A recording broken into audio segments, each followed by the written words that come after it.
Hello, I'm Jamie Francis, and a massive thank you to Bluegrass Unlimited Magazine for having me. I've just brought out a new book called The Complete Tune Playing Toolkit for 5-string banjo, and today I'm going to walk you through one of the tunes from it. It's a jig in G major called Willie Coleman's, and if you haven't heard the term jig before, it's a kind of tune that's in 6/8 time. So we count a bar as two groups of 3/8 notes. So 1, 2, 3, 2, 2, 3, 1, 2, 3, 2, 2, 3. When we're playing these kind of Irish Scottish tunes on the 5-string banjo, they weren't really written for the instrument, so it's often a bit of a challenge, and we have to use a combination of two different techniques a lot of the time. First of all, we've got melodic style, and second of all, we've got alternate picking style. So I'll take you through two exercises from the book that I think will help you warm up and get ready for the tune and kind of learn a bit about those styles if you haven't seen them before. So first of all, melodic style. The basic idea is we're trying to play notes on consecutive strings, so we've got as many notes ringing out at once as possible. We don't want to play too many notes on the same string, and we also want to use a lot of open strings that we can use to kind of bridge the gap as we're moving up positions, so they're going to be ringing out as we move up and down the neck. So you get like a very smooth, sustained legato kind of sound when it goes right. I'll play you through a G major scale. We're going to start on this middle G. It looks like this. And then back down. You'll notice I'm keeping my fingers on for as long as I possibly can. We want as many notes ringing out at the same time as possible. That's how we get that kind of smooth, sustained sound. Have a look at the tab below just to get the right hand fingering. And we can also extend it down to the low D and up to this high D to make maximum use of the banjo's range.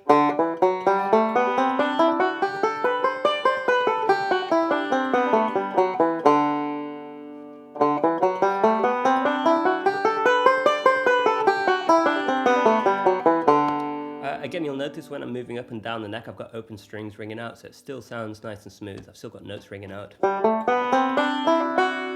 This high G here is ringing out while I move up to this position. And on the way back down as well. Ringing out. Okay, so we're going to look at another exercise now, using that G major scale, and we're going to go up it in groups of 3. So we're going to go 3 notes up the scale, and then start again from 1 note higher, and then again from 1 note higher. So you put it all together, and you've got...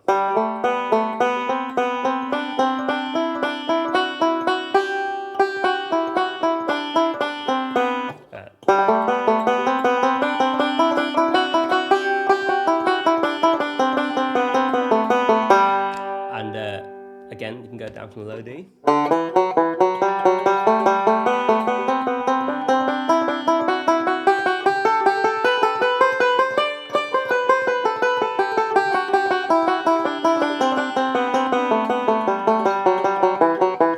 Again, you'll notice I'm leaving my fingers on as long as I can, so that's just getting that big sound, all those notes ringing out, which is kind of what we want from melodic style.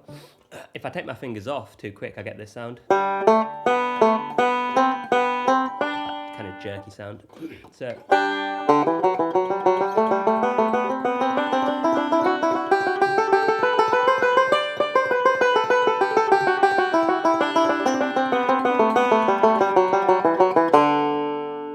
So next up, we're going to look at alternate picking style. If you haven't heard the term before, the basic idea is we're thinking of our thumb and first finger as a plectrum, basically. So all the downstrokes with the plectrum, we're going to play with our thumb, and the upstrokes, we're going to play with our first finger. So we end up with this thumb first, thumb first, thumb first pattern, the same way that if you're flat picking, you'd go down, up, down, up, down, up. So obviously it helps a lot to play a lot of notes on one string, and it's sometimes called single string style because of that.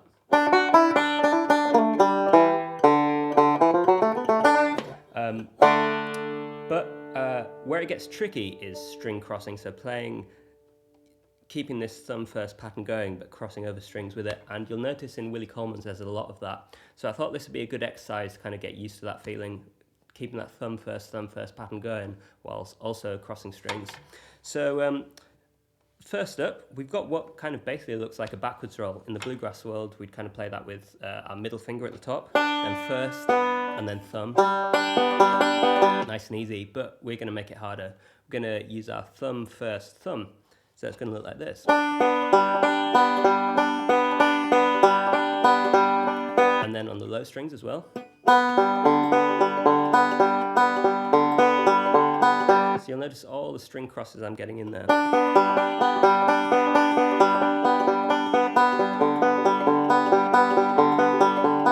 Next up is what looks like a forwards roll. But again, we're going to do it thumb first thumb. Thumb, and then a big jump back to that middle G with our first. Thumb first, thumb first. So that's pretty tricky, that. And then on the low strings. Okay, the next ones are groups of 4. So this one's getting used to our thumb coming over that high string.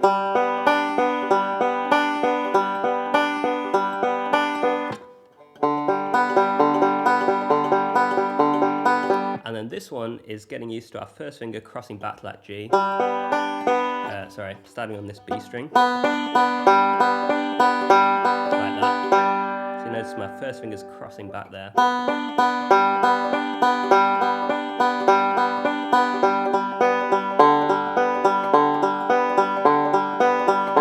So I think with those 2 exercises, we're pretty well placed to have a look at the tune. Those exercises are great to do with the metronome as well. About 120 eighth notes is kind of a good comfortable place to start. So I'll just get the metronome set up, and then I'll be right back to play the tune.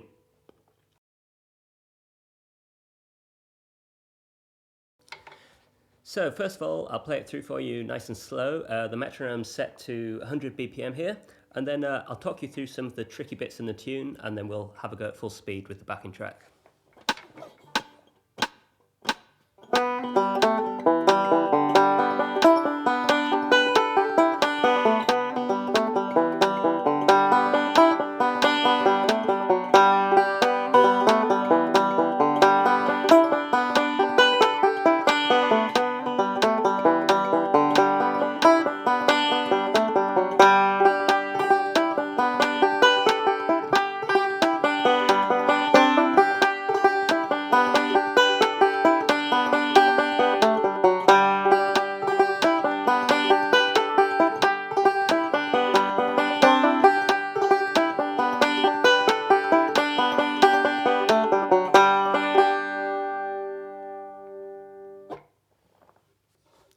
So, tricky bits in the tune. You'll notice straight away that we've got these hammer-on and pull-off kind of,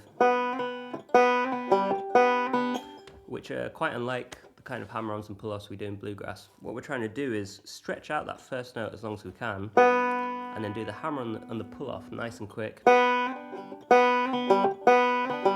Same on the B section ones as well.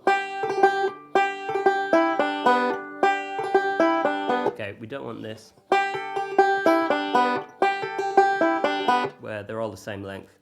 We want to stretch out that first one and squash up the second 2. And keep the hammer on and pull-offs nice and light and snappy.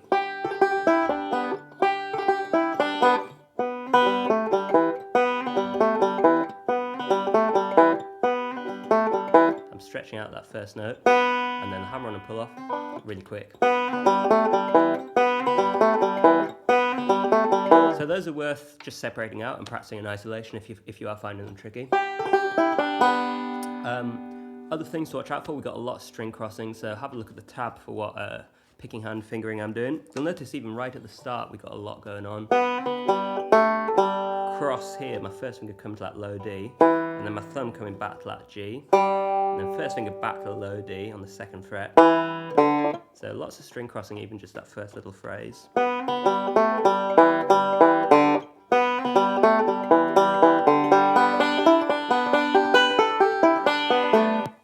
So you'll also notice there's some quite big jumps throughout the tune, but they're not too bad until you get to the B section, because they have these open strings ringing out that mean you can move nice and slow and relaxed, and they still sound smooth. So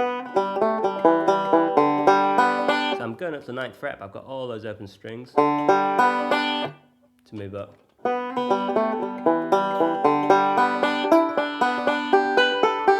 Likewise on the way down. 2 open strings here, and then another open string there.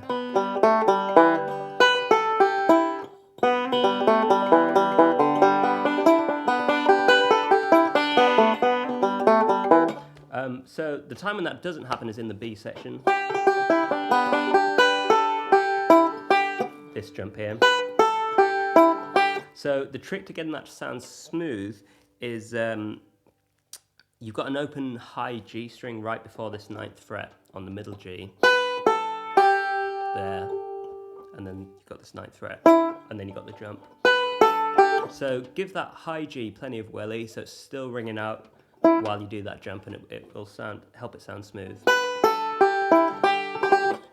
Because this note here is going to get a bit cut off because we're jumping down to that 5th fret. So if this note here is still ringing out over it, that just kind of masks the position change.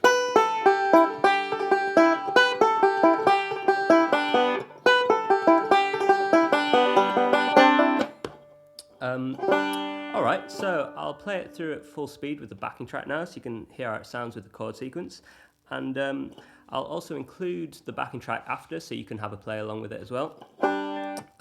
If you enjoyed this, if you enjoyed the exercises or the tune, there's loads more exercises, loads of scales, loads of warm-ups, stuff like that, and a whole heap of tunes in the book. So I'll leave a link to the book at the end of the video as well in case you're interested in picking it up.